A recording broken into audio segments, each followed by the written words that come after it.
তুই আমাকে ক্লাব থেকে বের করে দিয়ে এখন ফুর্তি করার জন্য আমার বাড়ি থেকে মুরগি চুরি করলি? চোরের বাচ্চা, খুব রস হয়ে গেছে, দাঁড়া। এর প্রতিশোধ যদি আমি না নেই, লাউরা আমার নামে ফটকে না।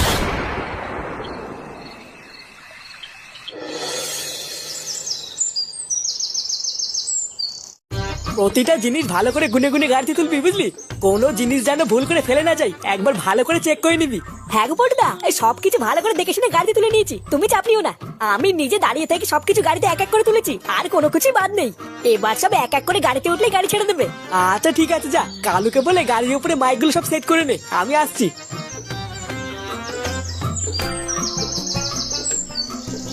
এই কি রে, তুই আবার ওদিক তাকিয়ে কি দেখছিস? চল চল, আমাদের গাড়ি ছাড়বে। আর বাড়া বলিস না, এই ফাটাও তো বলছিল আমাদের সাথেই যাবে, কিন্তু ঢ্যামাটা এখনো আসছে না কেন? লেওড়াটাকে বারবার বাড়ি থেকে বেরোনোর সময় বলে দিলাম তাড়াতাড়ি আসতে, আর চোদনাটার এখনো কোনো আসার নামই নেই। এই ফাটা যে আমাদের সাথে পিকনিকে যাবে, এটা তো আমাকে আগে বলিসনি। এই কি বার বলবো।